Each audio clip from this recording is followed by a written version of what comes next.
فقد قال الله سبحانه وتعالى في القرآن المجيد بعد أعوذ بالله من الشيطان الرجيم بسم الله الرحمن الرحيم قد أفلح المؤمنون الذين هم في صلاتهم خاشعون والذين هم عن اللغو معرضون وقال النبي صلى الله عليه وسلم إنما الأعمال بالنيات وقال النبي صلى الله عليه وسلم من حسن الإسلام تركه ما لا يؤذيه وقال النبي صلى الله عليه وسلم لا يؤمن أحدكم حتى يحب لأخيه ما يحب لنفسه وقال النبي صلى الله عليه وسلم الحلال بين والحرام بين وبينهما أمر مشتبهات صدق الله مولانا العظيم وصدق رسوله النبي الكريم ونحن على ذلك لمن الشاهدين والشاكرين والحمد لله رب العالمين سبحانك لا علم لنا إلا ما علمتنا إنك أنت العليم الحكيم رب اشرح لي صدري ويسر لي أمري واحلل عقدة من لساني يفقهوا قولي رب زدني علما كريم رب زدني علما كريم رب زدني علما كريم اللهم انفعنا بما علمتنا وعلمنا ما ينفعنا إن الله وملائكته يصلون على النبي يا أيها الذين آمنوا صلوا عليه وسلموا تسليما اللهم صل على سيدنا محمد وعلى آل سيدنا محمد وبارك وسلم أما بعد. Mes chers frères, comme on dit en français, de la fameuse phrase le temps passe et ne revient pas. Ramadan 2024, on est déjà presque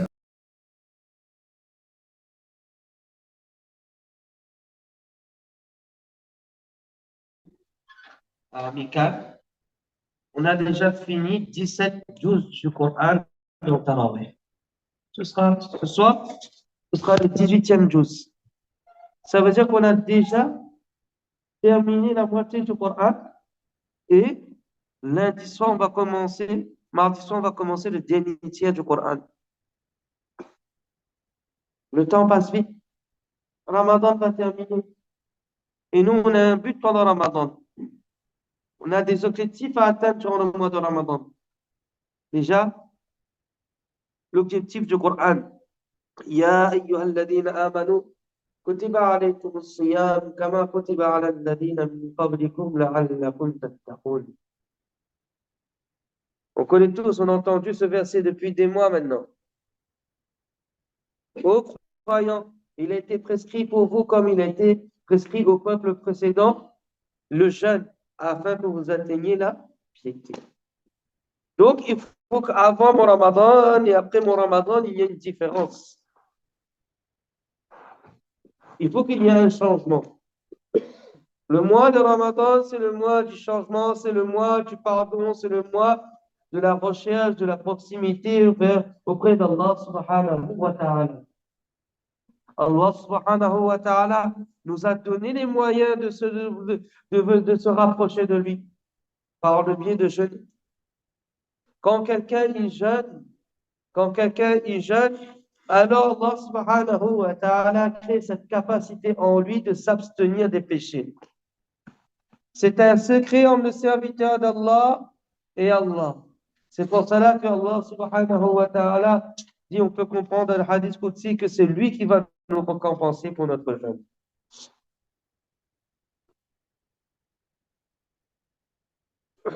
Imam Jalaluddin Suyuti, rahimahullah, il écrit dans son tafsir, quand il parle que Moussa alayhi salatu wa salam, il est parti à la rencontre d'Allah subhanahu wa ta'ala pour parler avec Allah, pour recevoir la Torah. Alors, Rasulullah, Allah subhanahu il devait faire le i'tikaf durant 30 jours, c'est-à-dire se retirer pour adorer Allah subhanahu wa ta'ala. Quand quelqu'un se retire, on connaît tous le i'tikaf, qu'il y a les 10 derniers jours du mois de Ramadan. Mais quelqu'un dans l'année peut faire le i'tikaf aussi. Et quand quelqu'un fait i'tikaf de 24 heures, alors la condition, c'est qu'il doit jeûner. Alors, Moussa alayhi salatu wassalam, il s'est retiré pour adorer Allah subhanahu wa ta'ala, pour faire le i'tikaf. Et quand le 30e jour est arrivé, comme il a vu de mauvaise haleine à cause de son jeûne, il a dit, je ne vais pas tarder à rencontrer Allah, à parler avec Allah. Je vais rompre mon jeûne et retirer cette mauvaise haleine. Allah tabarak wa ta'ala était mécontent de lui. Pas mécontent dans le sens où il a fait un péché, mais parce que il lui a ordonné de jeûner, de faire encore 10 jours d'irtikaf, d'adorer encore 10 jours Allah. Il a dit, tu ne connais pas la mauvaise haleine là qui sort de ta bouche, qui sort de la bouche du jeûneur. Auprès de moi, elles sont plus bonnes que le musc. Donc nous, on ne voit pas, nous. Il y a des choses qu'on ne voit pas. Mais auprès d'Allah, c'est valeureux. C'est pour cela, là, on renouvelle notre intention. Parce qu'on est en train de tomber dans l'habitude. Là, c'est le 15e jour, on a l'habitude de jeûner. Mais il ne faut pas oublier les fameux hadiths du mois de Ramadan qu'on entend. Man sama Ramadan imanan wa ihtisaban ghufira lahu man taqaddama min dambi. Man qama Ramadan imanan wa ihtisaban ghufira lahu ma taqaddama min dambi. Celui qui jeûne les jours du mois de Ramadan avec conviction et l'espoir d'être compensé, Allah subhanahu wa ta'ala pardonnera ses péchés. Celui qui prie les nuits du mois de Ramadan avec conviction une fois et il a envie d'être récompensé, Allah subhanahu wa ta'ala pardonnera tous ses péchés. Donc là, mes chers frères, on renouvelle notre intention aujourd'hui. Que je fais tout ça, c'est pour qui là? C'est pour qui? Pour Allah. Je jeûne, c'est pour qui? Pour Allah. Je prie le soir, c'est pour qui? C'est pour Allah. Hein? Malgré que Tarawih soit long, je ne comprends pas, mais je suis là, j'ai l'espoir. Je fais ça pour le plaisir d'Allah. J'ai l'espoir d'être récompensé. Inch'Allah. On ne verra pas, nous. Mais quand le jour du Qiyamah, quand on verra de bonnes actions, on dit Allah. Imaginez-vous, mes chers frères, une salat obligatoire, faite durant le mois de Ramadan, c'est multiplié par 70. C'est comme si je fais 70 salats obligatoires. Et fait une nafila, un acte surérogatoire. Ça la récompense comme si j'ai fait un acte obligatoire. Alors, durant ce mois de Ramadan, quand je connais que tout est multiplié, qu'est-ce que je dois faire? Je dois faire plus de bonnes actions possibles. Allez, j'ai 5 minutes, là, j'essaie de faire de la rak'at de salat. J'essaie d'aller là en train de marcher. Maintenant, je le mets dans le zikrullah. Subhanallah, subhanallah, alhamdulillah, alhamdulillah, Allah akbar, Allah akbar, Allah akbar. J'ai rien à faire à la maison. Je vais aider maman, papa. Ça aussi, c'est des actions aimées par Allah. رضا الرب في رضا الوالد وسخط الرب في سخط الوالد وكما قال عليه الصلاة والسلام. Le contentement du papa, le contentement d'Allah se trouve dans le contentement du papa. Et quand on dit papa, il y a aussi la maman qui est inclue dedans. Et la colère d'Allah se trouve dans la colère des parents. J'essaie de faire d'être utile pour moi-même, pour mes parents, ma relation avec Allah subhanahu wa ta'ala, pour ma famille, pour la mosquée, pour toutes choses, j'essaie d'être utile. Mes chers frères, le temps est pour vous montrer, pour donner l'exemple. Je sais que c'est un exemple qui est, qui, qui n'est pas approprié. Monsieur mon chef, ne sera pas content avec moi quand je vais donner cet exemple. Mais vous voyez dans Fort Boyard là, quand les gens rentrent dans la salle au trésor, hein, quand il reste une minute, 2 minutes, 3 minutes là, et que le trésor il tombe. Qu'est-ce que les gens font? Qu'est-ce que les participants font? Ils font tout pour ramasser le trésor. Ah, comme ça, ils portent l'autre. C'est de ramasser le plus possible de trésors. Comme je dis, l'exemple n'est pas approprié, mais c'est pour vous donner l'exemple. Que là, il y a un trésor qui tombe de la part d'Allah. Allah subhanahu wa ta'ala nous donne la possibilité de remplir notre balance de bonnes actions. Alors, nous, là, on doit faire le plus possible pour remplir notre balance de bonnes actions. Afin qu'Allah subhanahu wa ta'ala nous donnera un haut degré dans le paradis. Inch'Allah, mes chers frères, avec Nabi sallallahu alayhi wa sallam, avec les siddiqin, les shuhada et les salihin. Et surtout durant le mois de Ramadan, il y a une chose qu'on doit rechercher. Je vous donne un exemple.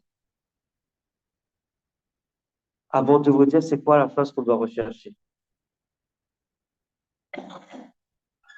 Si par exemple votre femme vous dit comme ça, et oublie pas de m'amener tel magasin, il y a promotion pendant une semaine. Toi tu es là, tu dis oui demain, oui demain, oui demain.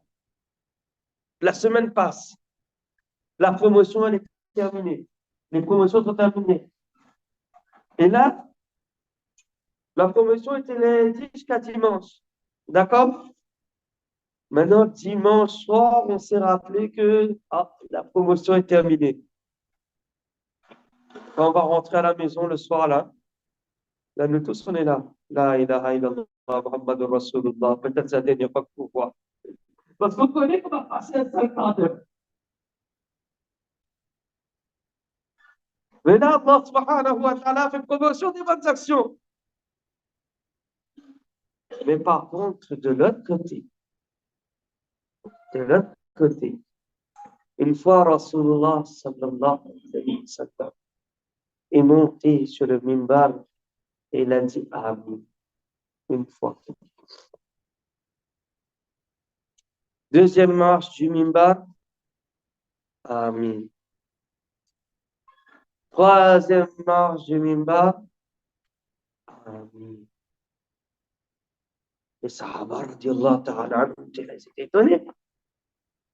Oh, prophète d'Allah, tu as fait quelque chose que tu n'as pas l'habitude de faire aujourd'hui. En ce sens, le prophète sallallahu alayhi wa sallam, il a répondu que Jibril alayhi salam est venu me voir. Et il a jeté 3 malédictions sur cette umma, sur 3 catégories de personnes. Et j'ai répondu, ah oui, c'est quoi ces 3 catégories de personnes? Un, celui que ses parents sont dépendants de lui, sont dépendants de quelqu'un. Il ne va pas au service de ses parents. Mes chers frères, tant que maman et papa sont vivants, tant que mon père et ma mère sont vivants, que j'ai 5 ans, que j'ai 10 ans, que j'ai 20 ans, que j'ai 40 ans, que j'ai 60 ans, tant que mon papa et ma maman sont vivants, tant que mes parents sont vivants, eux aussi, c'est un trésor de la part d'Allah. Que eux aussi, s'ils feront dua pour nous, leurs duas sont acceptés. Que s'ils sont satisfaits de nous, alors on aura le jackpot auprès d'Allah subhanahu wa ta'ala. Et que même si verbalement ils ne sont pas satisfaits de nous, mais Allah, il connaît qu'est-ce que tu fais pour tes parents.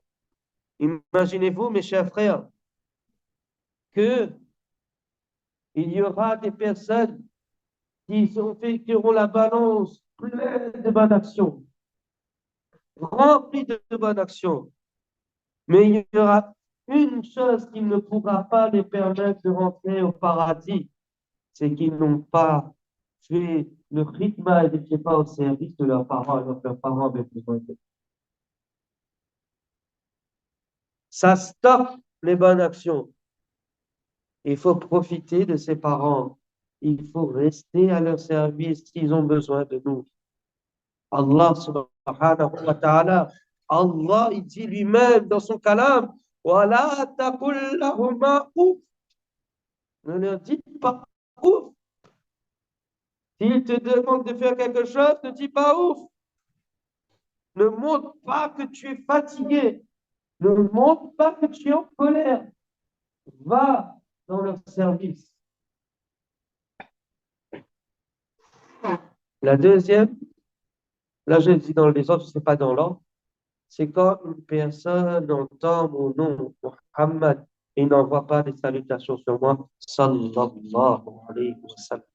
Maintenant, faut comprendre cette phrase. Je vous invite à lire le livre Vertu d'âme charitable. Et il y a une explication que Hazrat Cheikh Rahimahullah, Mawlana Zakaria Rahimahullah, il l'a fait pour, il a expliqué qu'en fin de compte, c'est obligatoire au moins une fois dans sa vie de dire sallallahu alayhi wa sallam, etc. Il y a plusieurs avis entre les copains. Et la troisième, c'est celui qui nous intéresse le plus, celui qui n'a pas trouvé le pardon durant le mois de Ramadan. Celui qui n'a pas trouvé le pardon pendant le mois de Ramadan.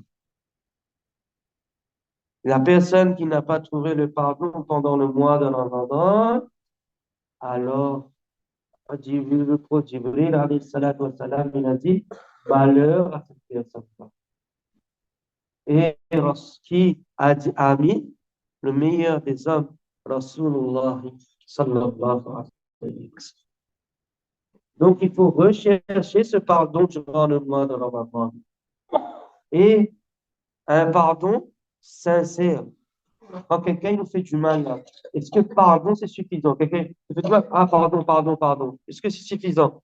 Non. Qu'est-ce que j'attends de cette personne-là? Qu'il demande pardon, mais qu'il regrette aussi son acte. Et qu'il me promet qu'il ne le fera plus. C'est ça que quelqu'un il veut. Par exemple, un professeur, il a un élève, il a fait une grosse bêtise. Il a triché aux examens ou il a manqué du respect à son professeur. Maintenant, il vient, il dit juste pardon. Le professeur va accepter? Non. Il veut voir que j'ai fait une bêtise, pardonne-moi et je ne recommencerai plus. Mais là, c'est pareil pour le pardon. Il y a le livre qu'on fait tarlif dans la masjid, on fait tarlif après Imam Nawawi, rahimahullah, il écrit condition du pardon. Et c'est quoi? C'est que je regrette mon péché et que je fais l'intention de ne plus refaire ce péché et que je ne me rapproche plus de ce péché-là. Donc, durant ce mois de Ramadan, mes chers frères, quelqu'un qui doit réfléchir aussi. Mais quel péché j'ai dans ma vie? Et que après Ramadan, je dois, Inch'Allah, je fais la niya, l'intention d'arrêter avec ce péché-là. Le mois de Ramadan, ce n'est pas seulement une mois d'ambiance festive. Oh, mashallah, dans ma table, autour, il doit avoir ci, il doit avoir non. Le mois du Ramadan, c'est le mois où on se retourne auprès d'Allah subhanahu wa ta'ala. On augmente notre relation auprès d'Allah et des péchés que chacun a. Alors on s'éloigne de ces péchés-là, mes chers frères. Donc, mes chers frères, demandons pardon auprès d'Allah subhanahu wa ta'ala. Qu'Allah subhanahu wa ta'ala accepte notre pardon durant le mois de Ramadan et qu'il ne nous prive pas du pardon. Je suis en train de faire un peu de hors-sujet, le rappel est bénéfique pour les croyants. Et maintenant, on a parlé de la piété. Que quelqu'un, par le jeûne, il arrive à un degré de piété. Maintenant, les muhaddiths, un muhaddith en particulier, Imam Abu Daoud, rahimahullah.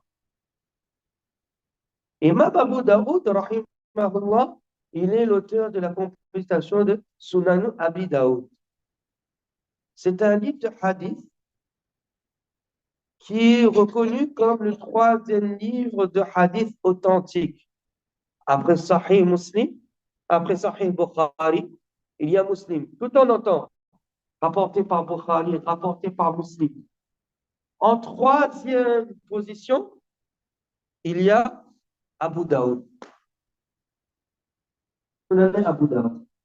Imam Abu Daoud, rahimahullah, était connu pour sa piété. Un autre muhaddith, il disait en ce sens, un grand savant de l'époque, il disait que خلق أبو داود خلق وخلق أبو داود في الآخرة للجنة. Que Abu Daoud, il a été créé dans ce bas monde pour le hadith et il a été créé pour l'au-delà, pour le paradis. Il était très connu. Il a dit que j'ai dans son livre, là, il y a environ plus de 4500 hadiths qui sont compilés. Mais il disait lui-même que je connais plus de 500 000 hadiths. Et dans ces 500 000 hadiths, il a compilé plus de 4000 dans sa compilation, il y a 4500 hadiths de Rasulullah sallallahu alayhi wa sallam. Mais il nous donne 4 hadiths de Rasulullah sallallahu alayhi wa sallam que si quelqu'un les garde en tête et les pratique dans leur vie, alors il aura le deal complet dans sa vie. Il aura la taqwa dans sa vie. La première, c'est quoi? C'est innamal amalu bin niyyat. Que toutes les actions ne valent que par leurs intentions. Et ce hadith-là, innamal amalu bin niyyat, on le retrouve au début de la plupart des livres de hadith. Vous ouvrez Bukhari, premier hadith, innamal amalu bin niyyat. Le hadith, il est grand. Vous ouvrez Riyad al-Salihin, innamal amalu bin niyyat. Vous ouvrez Abu Daoud, innamal amalu bin niyyat. Vous ouvrez le livre Mishkat, innamal amalu bin niyyat. Un hadith de Omar radiallahu ta'ala, rapporté par Omar. Pourquoi on retrouve ce hadith-là au début de chaque livre? C'est pour nous rappeler l'importance de notre intention. Que toute action, c'est pour Allah. Parce que au début, on le fait pour Allah, mais au milieu aussi, on peut oublier notre intention. On le fait ça juste par habitude. On fait ça parce qu'il faut le faire. On fait ça, sinon on va me critiquer. Non, je fais ça pour Allah subhanahu wa ta'ala. Que je suis fatigué ou pas, que la flemme commence à monter sur moi, etc. Non, toute action, je fais pour Allah. Là, la semaine dernière, il y a eu un cher en Inde à Bombay. Allah subhanahu wa ta'ala lui rappela la vie, c'est Cheikh Mounir Ahmad, rahimahullah ta'ala. Il venait souvent chez nous à l'île de la Réunion et tout le monde, machallah, est témoin de sa piété. C'était quelqu'un, il venait toujours avant l'adhan à la masjid. Tout le temps, il était là, il faut aller qu'il était avant l'adhan dans la masjid.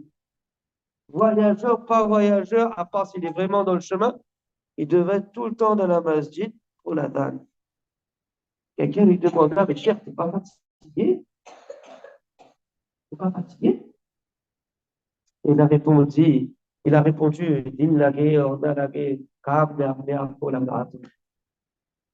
que tu veuilles ou non, c'est ça l'istiqamah.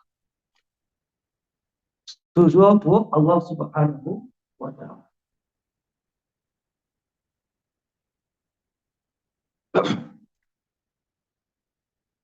Deuxième hadith, من حسن الإسلام المرء تركه ما لا يرضي. Parmi le bon islam d'une personne, c'est quoi? C'est qu'il délaisse les choses qui sont futiles. qui sont inutiles. Ce soir, machallah, on va lire le 18e juz chez nous. Vous êtes à quel juz ici? Mais au 15e. 15, machallah. On a des moitiés du Coran ce soir. قد أفلح المؤمنون. Allah tabarak wa ta'ala, il dit que ce croyant, il a réussi. قد أفلح. Ça veut dire que si cette personne-là, il va faire ce que les recommandations qu'Allah va dire, les 10 recommandations après, alors cette personne-là, il aura réussi dans ce bas monde, dans le delà. Une fois, Rasulullah sallallahu alayhi wa sallam était en train de faire voir tout d'un coup, il souriait. Il était content. Il a dit qu'Allah subhanahu wa ta'ala vient de me révéler ces versets-là. قد أفلح المؤمنون الذين هم في صلاتهم خاشعون والذين هم عن اللغو معرضون. Et là, jusqu'à la fin de la page, jusqu'à les 10 premiers versets.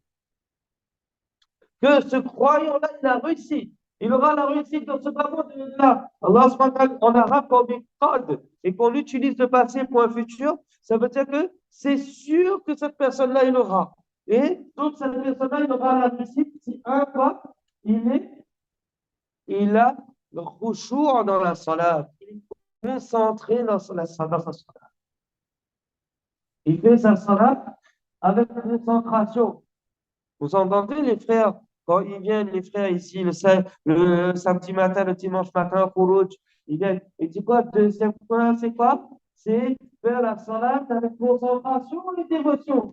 Parce que quand quelqu'un il a la concentration et dévotion dans sa salat, alors cette salat-là, elle est tremplin pour lui éloigner de ses péchés. Allah subhanahu wa ta'ala dit dans le Coran que la salat éloigne de la turpitude et du blâmage. Ça veut dire que ça éloigne des péchés. Quand quelqu'un fait la salat avec concentration, il essaie, quand il fait Allahu Akbar, quand on dit le Allahu Akbar, ça s'appelle takbir tahrima. Tout ce qui est halal devient haram. Quand je fais Allahu Akbar, alors tout ce qui est halal devient haram. Et là, je suis en contact avec Allah subhanahu wa ta'ala. Imaginez-vous, Sahaba radiallahu ta'ala, une fois Ali radiallahu ta'ala anhu, il reçut une flèche. D'accord? Il a fait la salat. Les gens ont retiré cette flèche. Et la personne dit, alors, vous avez retiré la flèche? Oui, on a retiré. Je n'ai même pas senti les tellement il était concentré dans sa salade. Nous, ce qu'on me demande, c'est quoi là, cette concentration qu'on doit avoir? C'est qu'on doit essayer de se concentrer. Que quand je suis là, je suis conscient que je suis devant Allah. Après, Shaitan, lui, il va essayer de nous retirer cette concentration. Mais nous, on essaye, on essaye. Quand on fait cette salade comme ça, on fait Allahu Akbar, on essaie de se concentrer qu'on est devant Allah. Quand on va dans le cours, on se positionne bien, on dit bien Subhana Rabbiyal Azim, on prend son temps, Subhana Rabbiyal Azim, Subhana Rabbiyal Azim. On apprend des autres Qur'an dans la salat aussi. Par exemple, on apprend généralement Sami Allah liman hamida Rabbana lakal hamd. Mais il y a d'autres doigts aussi, Rabbana lakal hamd, hamdan kathiran tayyiban mubarakan fi. Quand je suis en nafila, je peux lire d'autres doigts dans le sujoud. Subbuhun kuddusun rabbul malaikati wa ruh. J'essaie de me concentrer dans cette salat-là, alors que cette salat-là sera un frein contre les péchés. Que en moi, l'envie de faire des péchés, Inch'Allah, ça va se retirer. Donc, quelqu'un veut devenir un musulman pieux, mais il essaie de faire cette salat correctement. Une fois, il y avait un voleur à Madina Munawwara. Le prophète sallallahu alayhi wa sallam aimait seulement il priait. Seulement il priait. Le prophète sallallahu alayhi wa sallam, les Sahaba sont partis voir le prophète sallallahu alayhi wa sallam, il dit il vole et en même temps il prie. Le prophète sallallahu alayhi wa sallam, il dit fais pas sa salat, il va arrêter de voler, Inch'Allah. Donc, mes chers frères, là c'est un message pour les frères qui se disent ah ben non, je suis mauvais, je ne peux pas rentrer dans la masjid. Non, mon frère, ça c'est la maison d'Allah. C'est la maison de ton Seigneur. N'aie pas peur, viens faire la salat des l'imam. Viens avec un cœur ouvert. Inch'Allah, le péché que tu as là, que tout le monde te critique là, mais tu vas arrêter ce péché, Inch'Allah. وَالَّذِينَ هُمْ عَنِ اللَّغْوِ مُعْرِضُونَ. Et celui qui délaisse, qui reste loin des choses de futiles,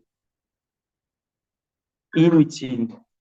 On appelle ça en arabe al-law. Law, c'est quoi? C'est cette chose, c'est cette action, c'est cette chose qui ne va pas, qui n'a aucun profit, ni dans ce bas monde, ni dans l'au-delà. Connu en français, mais je perds mon temps. Je fais passer le temps. Par exemple, il est, là, il est 14h10, j'ai rien à faire. Allez, je vais me poser devant mon téléphone. Tac, tac, tac. Je regarde ce qui se passe un peu dans le monde. Je vais regarder un peu les bêtises des autres sur TikTok. Je vais essayer de regarder un film. Là, je suis en train de faire quelque chose de inutile. Je suis en train de faire Allah. Et qu'est-ce que Rasulullah sallallahu alayhi wa sallam dit parmi les bonnes histoires de personnes, c'est quoi? C'est qu'il arrête de faire des choses utiles. Il arrête de faire de son temps. Il ne perd pas son temps. Et là, Allah subhanahu wa ta'ala dit quoi? Que celui-là, il aura reçu. Celui qui délaisse, qui fait arab, qui éloigne les choses qui sont inutiles. Et ça, c'est quelque chose d'important. Ben alors, quelqu'un va me dire comme ça, mais comment passer de l'inutile à l'utile? Comment passer de l'inutile à l'utile? Je n'arrive pas, moi. Je n'arrive pas. Mes frères, mes chers frères, il y a tellement de choses qu'on peut faire qui peut être bénéfique pour nous, soit dans ce bas monde, ou soit pour l'au-delà. Déjà, il faut une chose que comprendre. Déjà, comprendre c'est quoi la chose inutile. Parce qu'il y en a qui disent, ben non, c'est pas inutile, j'ai passé mon temps. Ben non, qu'est-ce que tu as gagné? Qu'est-ce que tu as gagné en faisant ça? Par exemple, en regardant le football, mais qu'est-ce que tu as gagné? Un peu de plaisir, c'est tout. Allez, tu as regardé le match, mais tu vas encore regarder les commentaires. Tu vas regarder l'autre, débattre avec l'autre, qui parle de théorie, que lui, il va aller dans tel club, lui, il va aller dans tel club, et tu vas regarder ça pendant 2 heures de temps, 3 heures de temps, 4 heures de temps. Après, puis il est comme ci, puis il est comme ça, puis il est comme ci, puis il est comme ça. Ou tu vas regarder des débats inutiles, ou tu vas regarder un épisode où tu apprends que n'importe quoi. Est-ce que vraiment, là, ça t'a aidé? Non, ça t'a pas aidé. Je vous donne l'exemple de moi-même qui était victime de choses inutiles. Nous aussi, on aimait le foot. On était jeunes. On aimait le foot. J'avais, si vous voyez aujourd'hui mon armoire, j'ai beaucoup de maillots de foot. Beaucoup. Real Madrid, l'autre là, l'autre. J'ai énormément de maillots de foot. Mais aujourd'hui, c'est dans un armoire. Si quelqu'un veut, je lui donne. Alors, je suis arrivé, je suis arrivé au Dar Ulum, c'est-à-dire là où on apprend le rythme. Et chez nous, dans ça, on a appris, on nous apprend aussi la talbiya. Talbiya, c'est quoi? Ça veut dire comment délaisser les mauvaises choses pour arriver à faire des bonnes choses et pour se rapprocher d'Allah.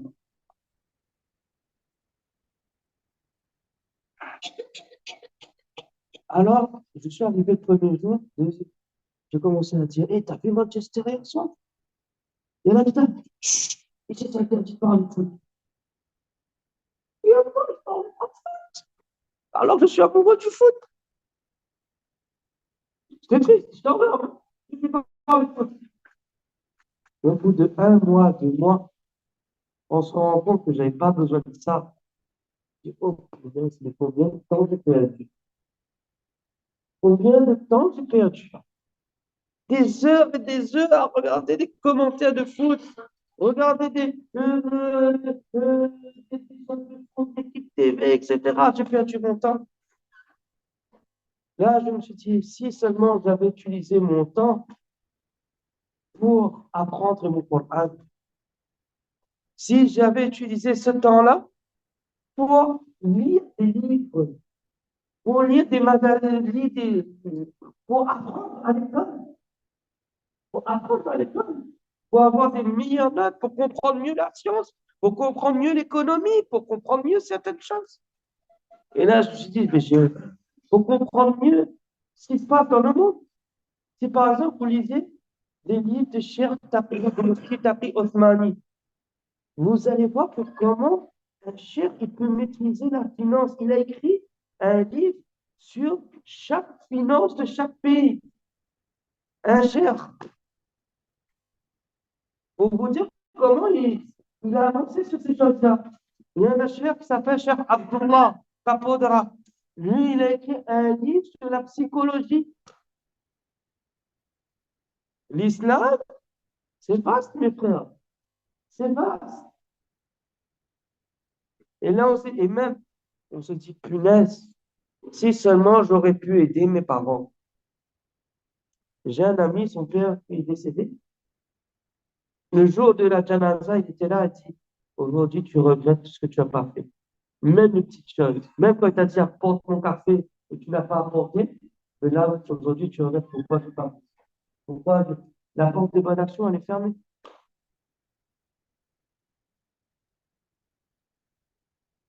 Donc, délaisser ces choses-là pour faire des choses qui sont utiles. Et il y en a des choses.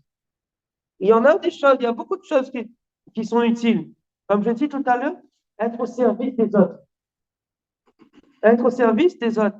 Comment cette idée de faire Bayana est arrivée, de parler de ce sujet m'est arrivée juste avant les vacances. Je parle à mes élèves. Normalement, un professeur il va dire, lis Coran, fais ta salade, fais ton dhikr.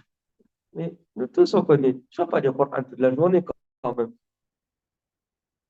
Tu ne vas pas faire ça toute la journée comme ça, on connaît ça.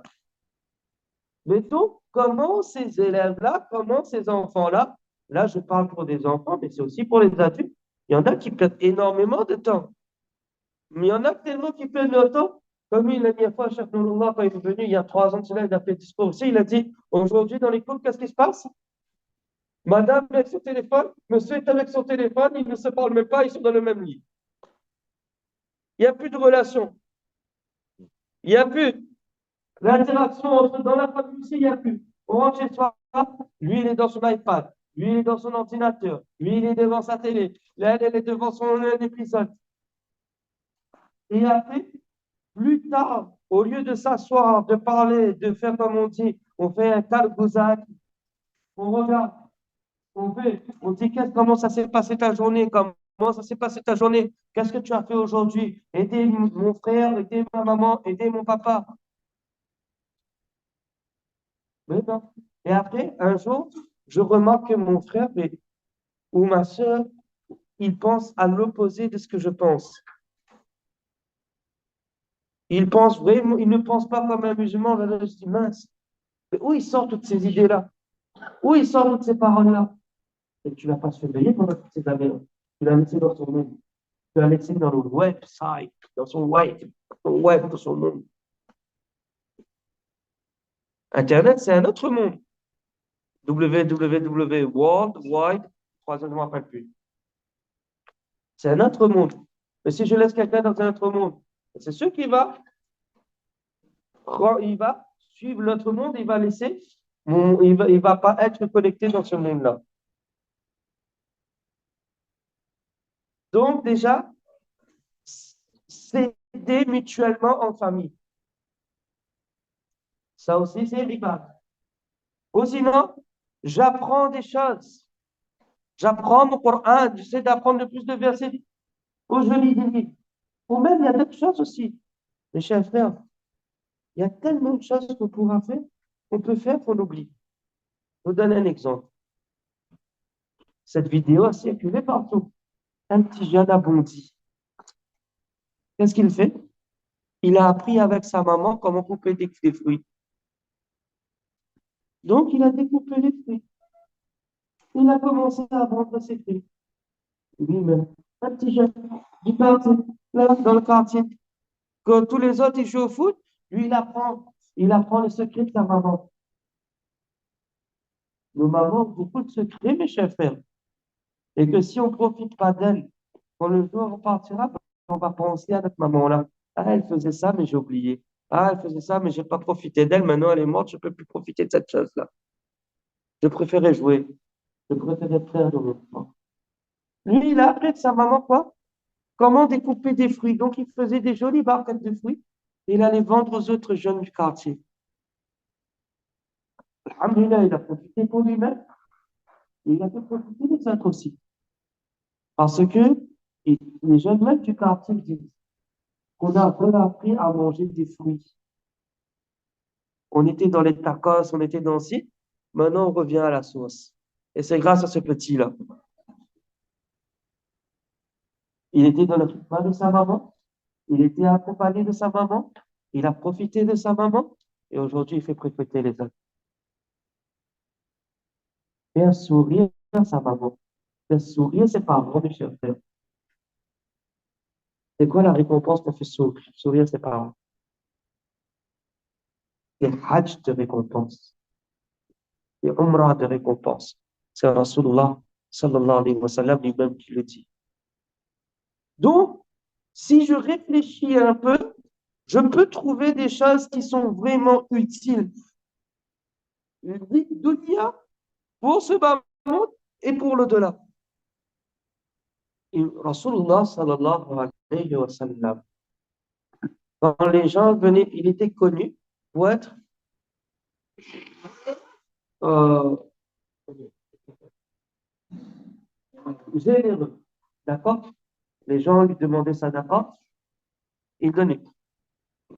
Mais quand c'était un jeune qui venait vers lui, qu'est-ce qu'il lui donnait? De l'argent? Bon, voilà cet instrument, va, commence à travailler. Avec cela, tu vas gagner ta vie, tu vas améliorer ta vie. Donc, Rasulullah sallallahu alayhi wa sallam a invité vers le travail. Donc, on peut apprendre aussi à faire beaucoup de choses. Utiliser son temps pour apprendre à faire des choses. Parce qu'après, quand ces choses-là arrivent, on regrette. Par exemple, mon papa, il est plombier. Je vais apprendre la plomberie avec lui. Mon papa, il est comptable. Je vais apprendre la comptabilité avec lui. Mon papa, il est commerçant. Je vais avec lui. Je vais apprendre avec lui. Je dis, papa, amène-moi, apprends-moi. Numéro un, si je fais ça pour Allah, je serai dans son rythme, je serai dans son compagnie. Et numéro deux, je vais profiter moi-même, je vais apprendre de nouvelles choses. Je vais être maman dans la cuisine, je vais être maman à faire ci, je vais être maman à faire ça. Je fais son rythme numéro un. Et numéro deux, j'apprends de nouvelles choses.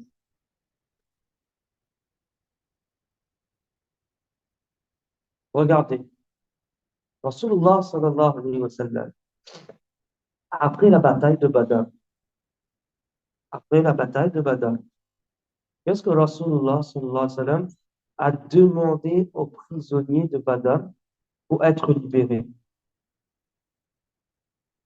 Qu'est-ce qu'il a demandé? Quelqu'un connaît?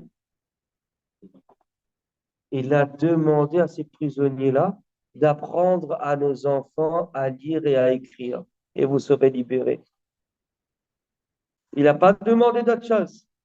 Apprenez à nos enfants à lire et à écrire, et vous serez libérés. Donc, l'importance de la culture générale. Les Sahaba, radiallahu anhum, c'était tellement intelligent. En fait, sallallahu alayhi wa sallam, un Sahaba va apprendre la langue de cette tribu-là. Même pas l'espace de quelques jours, cette personne-là revient, il parle fluidement la langue de ces gens-là. Donc, mes chers frères, ce que je veux dire, si vous voulez atteindre cette taqwa, si vous voulez atteindre cette piété, là, je parle pour tous les âges, parce que, comme je dis tout à l'heure, même les adultes maintenant perdent leur temps devant leur téléphone. Ils ne consacrent pas leur temps pour leurs enfants. Ils ne consacrent pas du temps pour eux-mêmes, pour leur santé spirituelle, de lire le Coran, de lire des livres. Machallah, ici, vous avez des cours pour adultes. Vous avez des cours pour adultes. Quand on commence à faire des cours pour adultes, alors il faut préparer ces cours-là aussi. Si j'utilise ces choses-là, si je prends mon temps là, je le calcule. Je fais un emploi du temps. Comment faire pour que je ne perds pas du temps? Alors, Inch'Allah, je pourrais me rapprocher d'Allah subhanahu wa ta'ala et délaisser tout ce qui est inutile. Un grand cheikh, Cheikh Ashraf Ali Thanwi, rahimahullah, il était tellement pointilleux, il était tellement pointilleux que tu voulais savoir l'heure, tu regardais ce que Cheikh fait, tu connaissais quoi l'heure. Et tellement, il avait un emploi du temps qui était qui marquait sur un tableau. Et tu voulais savoir l'heure, tu regardais ce que Cheikh il faisait, tu connais c'était quelle heure. Et aujourd'hui aussi, on a encore des cheikhs comme ça. Par exemple, il y a un cheikh qui s'appelle Cheikh Ishaq Gangat, très connu.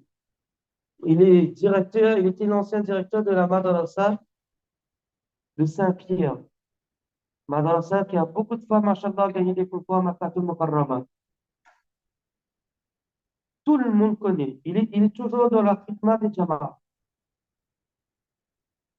Mais tout le monde connaît qu'à telle heure, ne dérange pas cher. À telle heure, il est en classe, ne le dérange pas. Il aimait les Jama'a. Mais si les Jama'a venaient après Fajr dans sa classe, cette Jama'a-là, il gagnait. Il se faisait leur savon avec lui. Il était très pointilleux, à tel point que c'est lui-même des fois qui faisait le ta'alim dans la masjid. Donc, chaque personne que vous voyez, que ce soit dans le domaine du religieux, ou que ce soit dans le domaine mondain, qui ont réussi dans leur vie, si vous leur demandez c'est quoi le secret, un de leurs secrets, ils vont dire quoi? Une bonne organisation. Ils vont dire quoi? Une bonne organisation. De ne pas perdre son temps dans des choses inutiles. Qu'Allah subhanahu wa ta'ala fasse de nous place parmi ces gens-là parmi ces mu'minun-là qui ont réussi, Inch'Allah. Parmi les qad aflaha al-mu'minun. Qu'Allah subhanahu wa ta'ala nous pardonne durant ce mois de Ramadan. Qu'Allah subhanahu wa ta'ala nous rapproche de lui durant ce mois de Ramadan. Qu'Allah subhanahu wa ta'ala nous éloigne de nos péchés durant le mois de Ramadan. Amin wa akhir da'wana. Alhamdulillah rabbil alamin.